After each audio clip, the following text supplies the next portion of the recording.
Hey guys, and welcome to an epic showdown between myself, in charge of arguably the greatest build you're ever likely to witness, and it is the mighty Green Boys taking on the Phoenix King and his High Elf host. Of course, Phoenix King would be playing his favourite High Elves. This was a highlight game from my stream recently, my Warhammer 2 stream, which was done last week. Feel free to go check it out if you are itching for more Warhammer 2 gloriousness. But as you can see, we've gone old school, baby. We've gone back to the basics.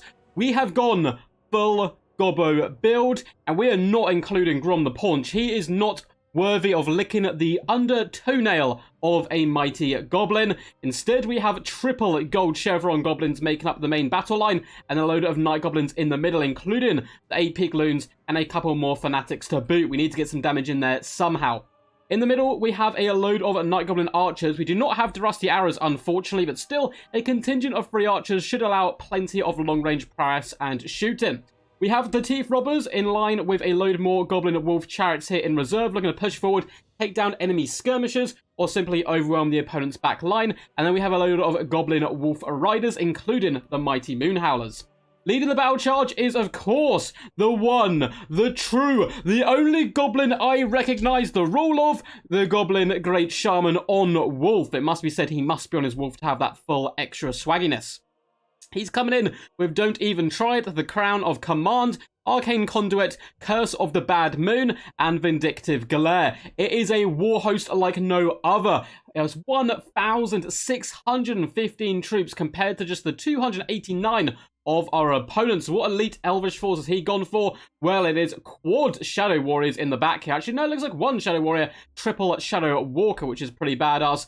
And then he has Dragon Princes. These are going to be a nuisance for me to deal with. I have basically nothing to kill these princes. Likewise, the double Frostheart Phoenix in the sky is pretty scary stuff. They really can nuke your stats with some of their area effect spells or area effect abilities and keep the rest of the army ticking over.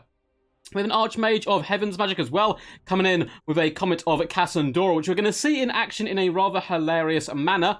We also have a Mage of Light with the Net of Amantok, so you can see what's going to be going for there. You net something, and then you hit it with a good old Comet. My opponent is going to be trying it on the mighty Goblin Great Shaman.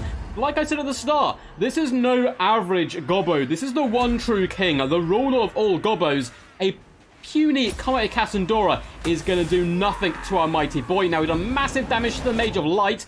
Was his cast worth it? The Comet is being summoned into existence and splutters force. Boom! Doing absolutely no damage. The Goblin Great Shaman laughs at your petty magics, elf. Come take on a true shaman. Dragon Princes do a nice frontal charge here into the Night Goblins. We're actually going to counter charge with Wolf Chariots, which is just here to just drive back the enemy and pin them in place. And hopefully buy time for our Night Goblin archers to really rip and tear into the enemy. We are starting to poke down, but also moving forward aggressively. The Frostheart Phoenix attempting to bully our chariots are going to be bomb diving in, doing some pretty significant damage. Also some lads nearby, though, who can say hello and try to do some damage to the Phoenixes, but I'm trying to focus down the Dragon Princes at least at first. And this pesky Archmage of Heavens is also going to land and apply a decent chunk of pressure. So early days, of course, my opponent has done a bucket ton of damage. The Dragon Princes cycle charging effectively. Likewise are the Frostheart Phoenixes, and there's not that much I can do about it, unfortunately. But we do get our lick in here or there. Vindictive Glare hits the Archmage, giving him a cheeky little spank. And now we are well and truly a mighty wolf amongst the pigeons. We have the Moonhowlers jumping upon the Shadow Walkers, starting to shut them down. We also have the Goblin Wolf Chats reaving in the back line and more goblins pouring forward. Dragon Princes are an absolute nuisance for me to deal with. There can only be so many places at once, and we are starting to shut down the enemy range corps relatively effectively. Our archers are poking down at the Frostheart Phoenixes. We are moving up troops slowly. A lot of them have been stopped, of course, by the initial onslaught from the High Elf boys. My lord gets around here, which is a bit of a problem. Dragon Princes are around him, but he simply brings the power of Gorg and Mork to the battlefield. A beautiful Curse of the Bad Moon does free him up. It doesn't do that much damage to the Dragon Princes. My opponent, with rather good micro there, is going to pull back, and you expect that from Phoenix King, a seasoned tournament veteran. The Dragon Princes, though, the second unit actually takes significant damage. My god, that Curse of the Bad Moon got some work done in the end, even if it wasn't what it was in the intended target for. More goblins continue to pursue the Shadow Walkers And, you know, if we're getting shot at with Shadow Warriors and Shadow Walkers onto our basic goblins, we're pretty happy anyway. But it is allowing my opponent to get some Dragon Princes and shutting down our aggressive push. We're going to continue to move forward where possible. We have more chariots streaming towards the back and more gobos are picking up the rear, constantly coming back into the fight. Arcane Phoenixes are relatively overextended here. We've not been able to punish them, unfortunately, due to the fact we only have goblins nearby. We do have some archers on arrival, and they may be able to poke down the big birds if we get a little bit lucky here. Dragon Princes are engaged with gobos. My opponent, once again, is going to try a big spell, and I decided, you know what? I'm just going to take it. I'm not scared of your comet. I actually go into the comet just to say, hey, you think your pesky, wet, elvish magic can touch a mighty shaman? It seems not likely. And we do some big damage back with a vindictive glare. So the little Night Goblin Shamans done an absolutely fantastic job so far. Goblin Wolf Riders and Goblins are pushing back the Dragon Princes, driving them away. And the chariots continue the pursuit of the Shadow Warriors, who've taken significant damage, some of them. But they are starting to get through their ammunition, which is a little bit scary, of course. The Archer Corps does pepper down the Frostheart Phoenixes, doing some nice damage, and as long as the archers are alive, I have a chance. My lord is desperately trying to flee, though, from the might of the Frostheart Phoenixes. I really do not want to get my lord assassinated. His magic is so key to how my build is operating. The Goblin Wolf Chariots are now just running over Shadow Warriors. We also have some Night Goblin Fanatics about to clatter into the Shadow Walkers.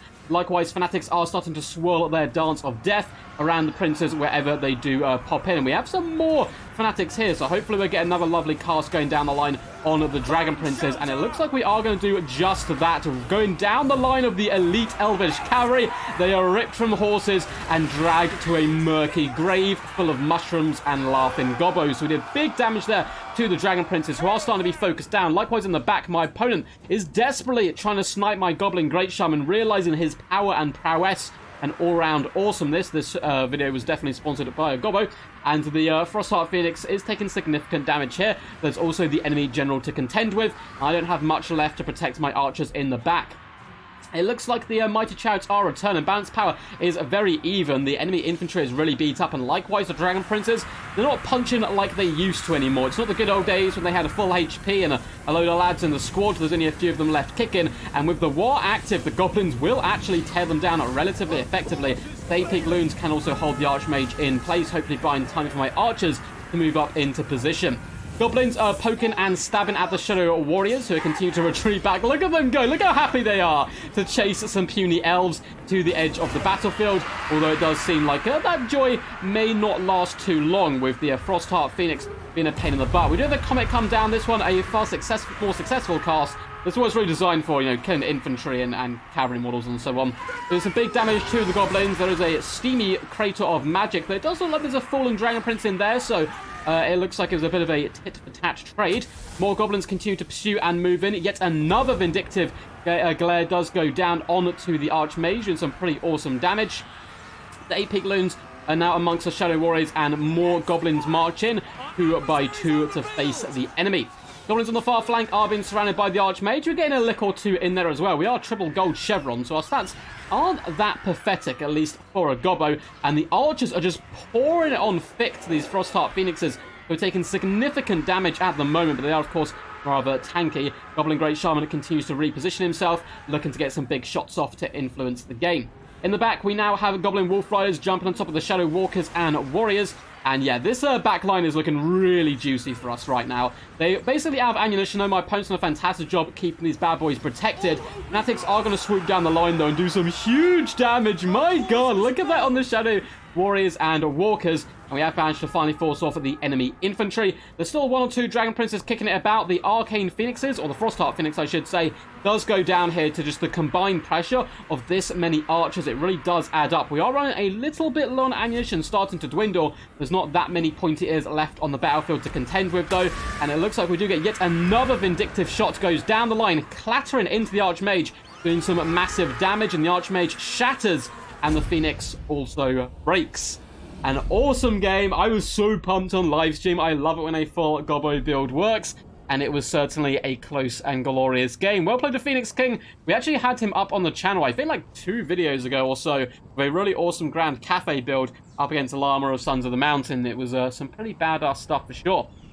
So well played to him. I think he managed incredibly well with his skirmishers, managing to use up all his ammunition, and those Dragon Princes, my god, were an absolute nightmare.